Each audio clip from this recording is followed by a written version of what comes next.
Bienvenue à l'apéro sexo. Mais bonjour, j'espère que tu vas bien et que tu es bien installé pour suivre ce nouvel apéro sexo qui s'intitule Ma philosophie. Alors l'idée de ce podcast n'est pas du tout de prêcher la bonne parole, d'expliquer à tout le monde comment il faut faire ou pas faire, ou quelle est la bonne formule, ou la bonne façon, ou la mauvaise façon, etc. Non, l'idée c'est plutôt de présenter ma façon de voir les choses et de comment les présenter et comment les aborder. Pour que je n'ai pas à le faire chaque fois que quelqu'un vient à une formation ou qu'il vient à un apéro sexo ou par exemple à une consultation. Ce que j'aimerais bien avec ce podcast, c'est qu'après tu puisses savoir un petit peu ce que je pense, ce que je te propose, ce que j'ai constaté, quelles sont mes visions et quelles sont mes intentions. Je vais commencer par les constats que j'ai pu faire. En premier lieu, par rapport à que tout le monde me dit oui, mais bon, le sexe, c'est plus du tout tabou, tout le monde en parle, il y en a partout, c'est plus du tout comme avant, tout a changé, on y a accès comme on veut sur Internet, tout le monde en parle dans les pubs et patati et pataquès, ok. Mais ce que je me rends compte, c'est qu'effectivement, le sexe, la sexualité, la pornographie, elle est partout. Ça, je l'accorde volontiers. Ce qui est moins partout, c'est les échanges sur le plaisir. C'est-à-dire que je ne te connais pas, mais j'imagine facilement qu'il n'est pas si simple de partager avec ton entourage, que ce soit ta meilleure amie, ta sœur, ton frère, ton partenaire, ta partenaire, euh, de partager et de parler de qu'est-ce qui te plaît, qu'est-ce qui te fait jouir, qu'est-ce qui t'excite, et d'en parler librement sans craindre des petits sarcasmes ou moqueries. Ce que j'ai remarqué également, c'est que lors des fameuses séances d'éducation sexuelle à l'école, on aborde beaucoup de choses. Alors là, c'est cool hein, parce que on aborde comment mettre une capote sur une banane. Excellent. Très, très, très, très bon conseil, mais bon, voilà. Après, qu'est-ce qu'on aborde aussi de comment pas avoir d'MST, tous les dangers possibles, imaginables. Surtout comment ne pas tomber enceinte, hein, important. Comment faire un bébé, ça aussi, super important. Maintenant, comment donner du plaisir ou comment recevoir du plaisir, je me souviens pas avoir eu accès à ce genre de cours.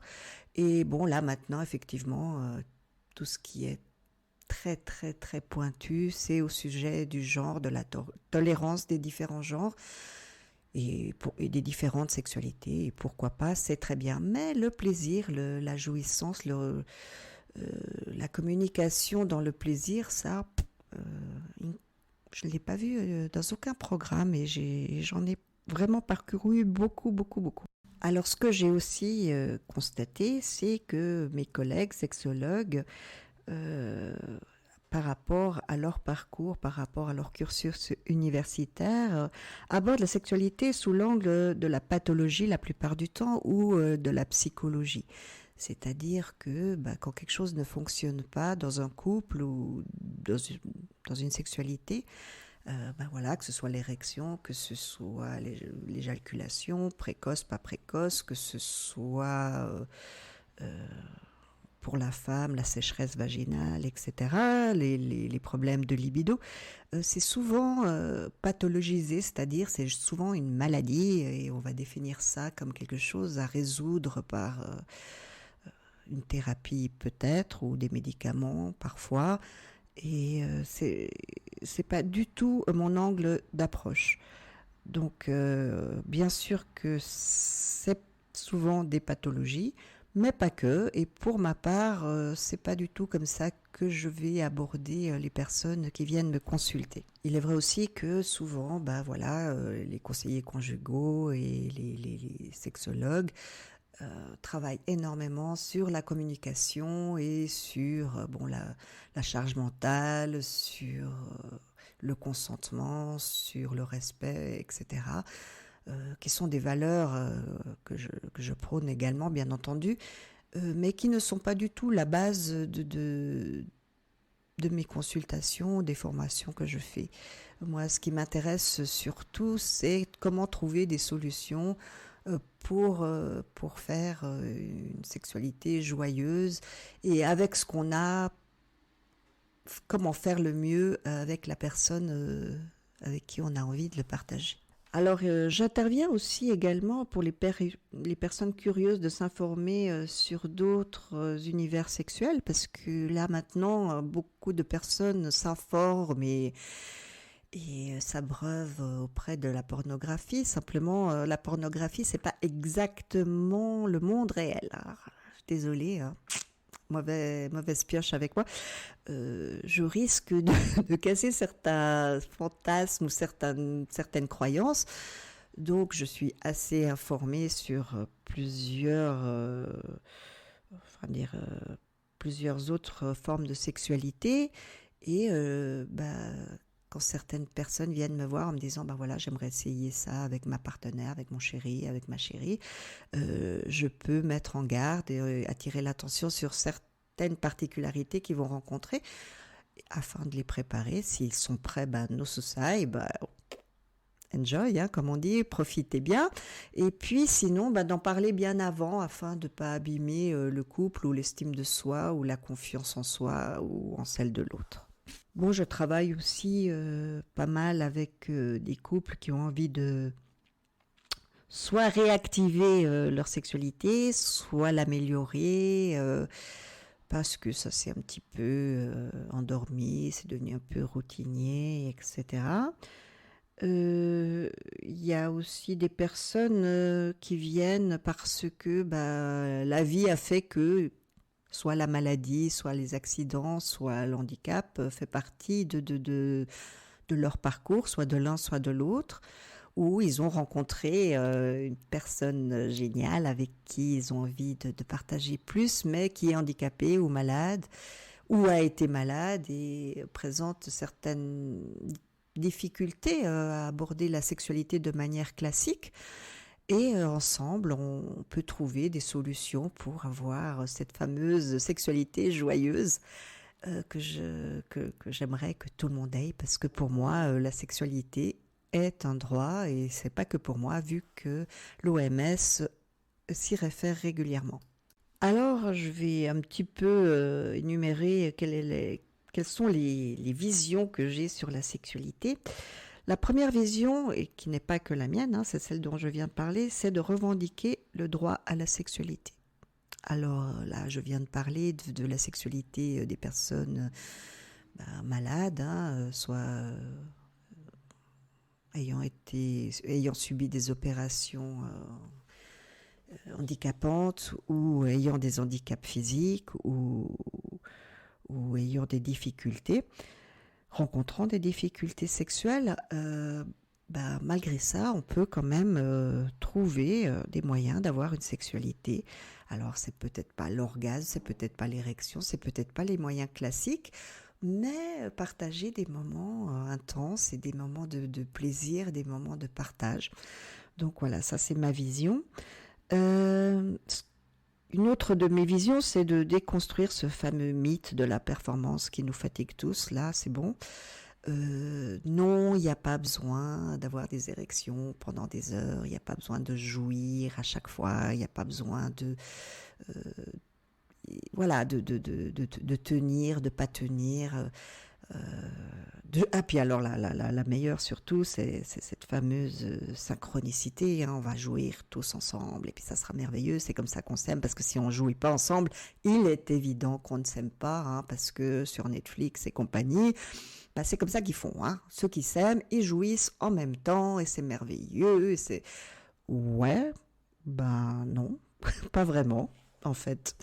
Pour moi, ce n'est pas la synchronicité de la jouissance qui fait l'amour. Pour moi, c'est être attentif au plaisir de l'autre, à l'écoute de l'autre. Et le plus grand plaisir, c'est de avoir la personne que l'on aime ou que l'on désire avoir du plaisir. Voilà, ça c'est ma croyance, ce qui n'engage que moi, hein. La performance pour moi c'est vraiment quelque chose de néfaste pour toutes les sexualités, hein. Donc ce que je préconise aussi, c'est que j'aimerais désacraliser la sexualité génito-centrée. Alors qu'est-ce que c'est la fameuse sexualité génito-centrée? C'est érection, pénétration, éjaculation. Et si vous avez de la chance, mesdames, vous aurez peut-être une petite préparation on va appeler ça préliminaire. Ouh, trop de chance, on a des préliminaires. Donc ça veut dire que un acte sexuel réussi, ça doit être un coït, c'est-à-dire monsieur rentre dans madame, il jouit et tout va bien. Dommage, mais je n'y crois pas. Donc, mon idée, c'est surtout également dépathologiser, pas facile à dire, hein, désolé, les difficultés ou les particularités sexuelles, parce que dans la vie, on n'est pas toujours au top des sécrétions vaginales, on a des fois un peu plus mal, des fois on a moins de libido, des fois on bande moins, des fois on n'arrive pas à retenir son éjaculation ou ça revient plus, enfin peu importe, des fois on a des opérations, etc. Malgré ça, pour moi, on n'est pas malade et on va juste s'adapter à faire de la sexualité autrement et de partager des plaisirs autrement.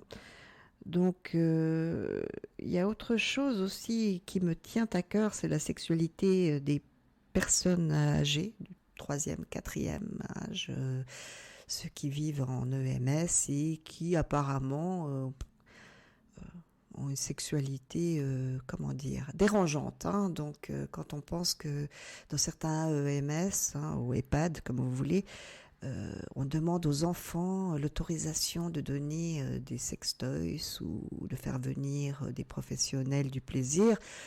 Je trouve ça dégradant, décadent, humiliant et inapproprié. Donc pour moi, la sexualité du 3e âge n'est pas suffisamment respectée ni prise en compte. Après, on s'étonne que les petits vieux mettent les mains aux fesses des infirmières et des assistantes. Voilà. C'est des êtres humains comme les autres. Les femmes, elles dépriment effectivement, hein, à force de ne pas avoir de plaisir, de ne pas avoir de jouissance, etc. C'est vraiment pas simple. Et le fait... Alors bon, il y en a qui en ont plus. Il n'y a aucun souci, hein, tant mieux, ou tant pis. Il n'y a pas de règles. L'important, c'est de respecter les besoins de chacun en les écoutant et en tenant compte et surtout en leur donnant la possibilité d'assouvir leurs besoins, quoi. Voilà, ça c'est quelque chose qui me tient aussi également à cœur. Ce qui me tient également à cœur, c'est de lutter en ce moment contre l'apprentissage de la sexualité par la porno pour les ados. Ça me fait vraiment souci parce que maintenant on retrouve des jeunes adultes qui n'arrivent plus avoir d'érection avec une femme normale en face d'elle, en face d'eux, pardon.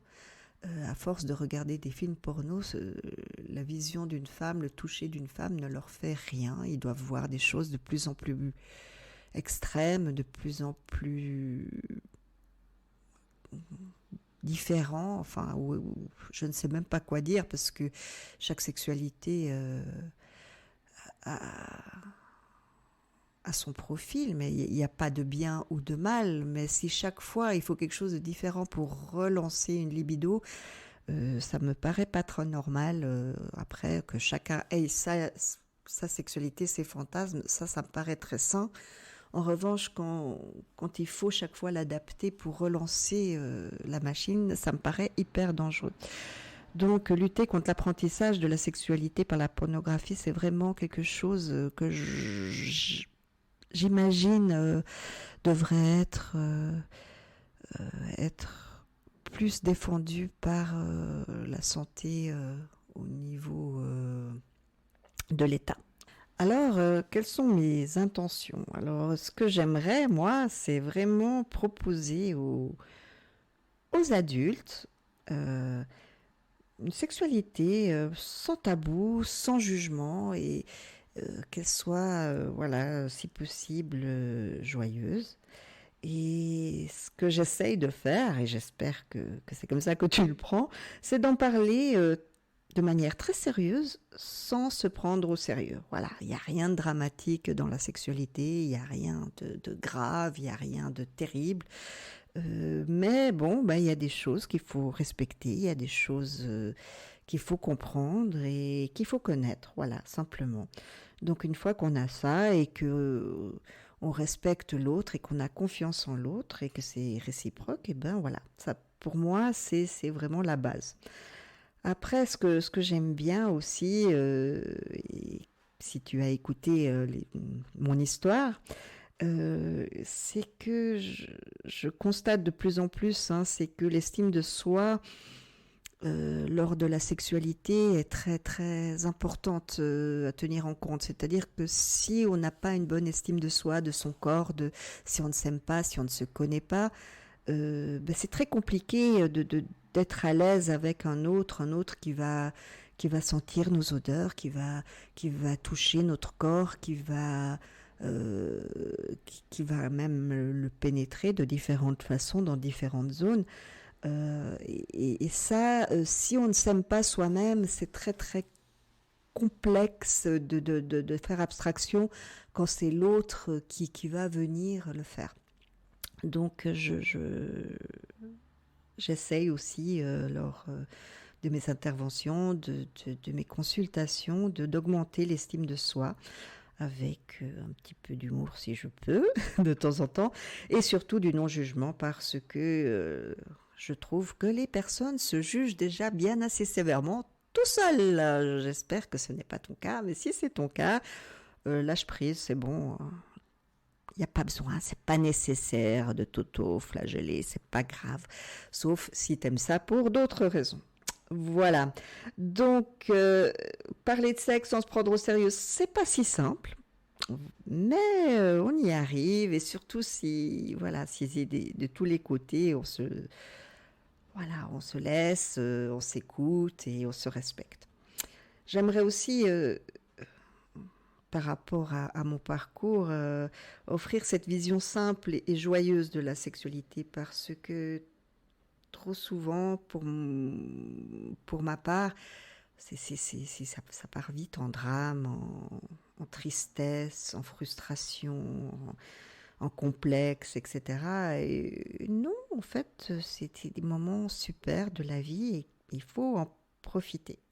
Donc, j'essaye de partager un maximum mes théories pour faciliter tout ça. Donc, j'ai ouvert plusieurs façons de travailler pour échanger sur toutes les sexualités, sur tous les fantasmes, et surtout faire que le plaisir ne soit plus un tabou. Et que chacun prenne en main sa propre sexualité, c'est-à-dire que c'est pas aux autres de la faire évoluer, c'est à vous, c'est à toi. Quand je dis vous, c'est les couples, on peut pas attendre sur l'autre ou sur la société, etc., de faire évoluer sa sexualité. Il faut la prendre en main, il faut s'en occuper comme on s'occupe de notre santé, on s'occupe de notre nourriture, on s'occupe de notre sport, de notre corps. Et la sexualité, ça fait partie de la bonne santé et ça nous prolonge la vie, ça nous met de bonne humeur et surtout ça crée des liens très très forts avec les personnes qui nous entourent, enfin qui nous aiment et en tout cas que l'on apprécie. Voilà. Donc ce que j'espère surtout c'est accompagner et provoquer peut-être alors peut-être pas chez toi, mais peut-être chez d'autres, des métamorphoses, des déclencheurs, des idées, des envies, et que tout ça fasse que, justement, ta sexualité devienne de plus en plus intéressante. Voilà, nous sommes arrivés à la fin de cet apéro sexo. J'espère que tu as eu du plaisir et que tu en sais davantage sur ma philosophie, sur ma façon de penser la sexualité et que cela te parle. Donc le prochain apéro sexo sera sur mes méthodes et comment je fonctionne lors de mes interventions ainsi que mes consultations. Alors j'espère à tout bientôt.